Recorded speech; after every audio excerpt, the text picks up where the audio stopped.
Regulating cryptocurrency. There is no apparent coordination among countries on the evolution of policy and regulatory response to virtual currencies. Responses range from a total ban to full acceptance, with a wide band in the middle.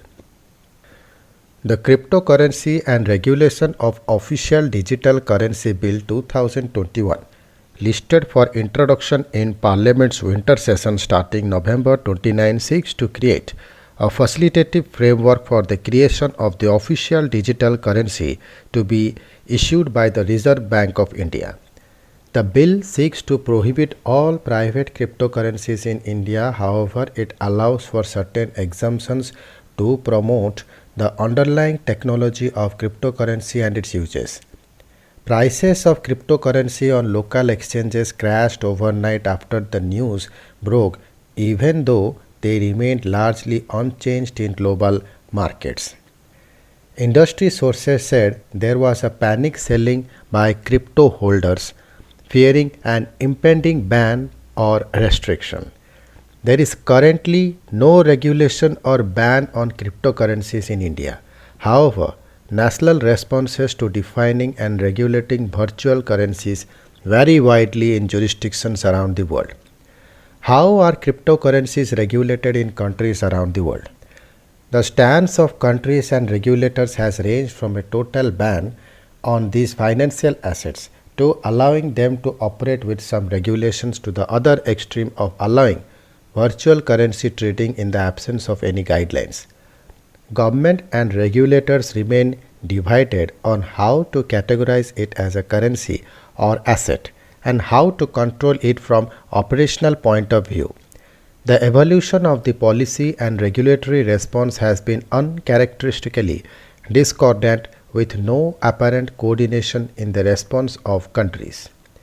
As stated above, the regulatory and policy response can vary from complete openness of the kind seen in countries like El Salvador, which has approved Bitcoin as legal tender, to a total clampdown like in China, which has imposed stringent regulations on both cryptocurrency and service providers. Countries such as India are somewhere in between, still in the process of figuring out the best way to regulate cryptos after some policy and regulatory experimentation. The United States and European Union have been proactive in trying to pin down the regulatory mandate while discussions continue.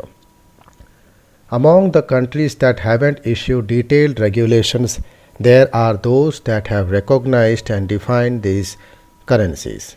Canada, for example, through its proceeds of crime, money laundering, and terrorist financing regulations, defines virtual currency as a digital representation of value that can be used for payment or investment purposes, that is not a flat currency and that can be readily exchanged for funds or for another virtual currency that can be readily exchanged for funds. A private key of cryptographic system that enables a person or entity to have access to digital representation of value referred to in photograph A. A report by Thomson Reuters Institute in June this year noted that Canada has been among the early adopters of crypto, and the Canada Revenue Authority (CRA) generally treats cryptocurrency like a commodity for purpose of country's Income Tax Act.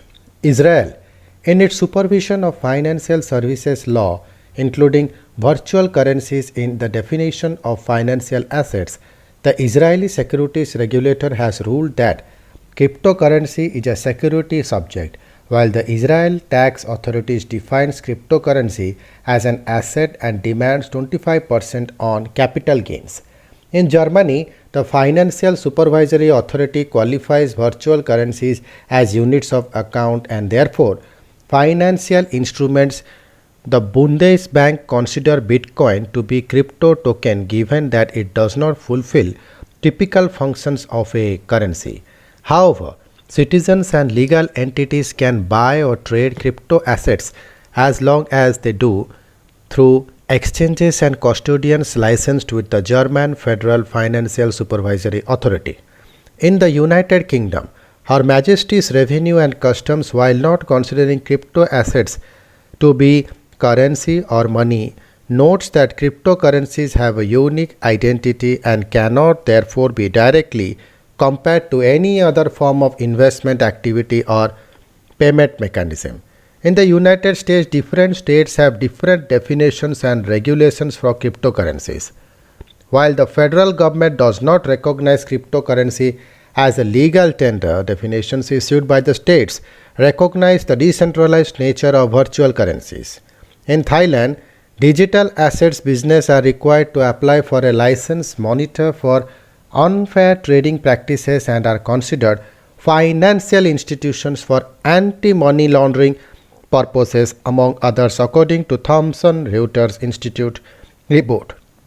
Earlier this month, Thailand's oldest lender, Siam Commercial Bank, announced a move to purchase 51% stake in local cryptocurrency exchange Bitcoin Online.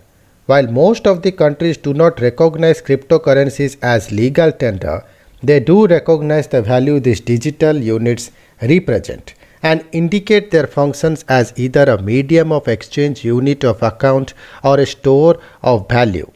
Like India, several other countries have moved to launch a digital currency backed by their central bank. How would a central bank digital currency work? The Reserve Bank of India plans to launch its CBDC, a digital form of fiat currency that can be transacted using wallets backed by blockchain and which is regulated by the central bank. Though the concept of CBDCs was directly inspired by Bitcoin, it is different from decentralized virtual currencies and crypto assets which are not issued by the state and lack the legal tender status declared by the government. CBDCs enable the user to conduct both domestic and cross-border transactions that do not require a third party or bank. Since several countries are running pilot projects in this space, it is important for India to launch its own CBDC, making the rupee competitive in international financial markets. While CBDC2 is a digital or virtual currency, it is not comparable to the private virtual currencies that have mushroomed over the last decade. The private virtual currencies sit at odds with historical concept of money, and they are certainly not currency as the world has come to be understood historically. Thank you.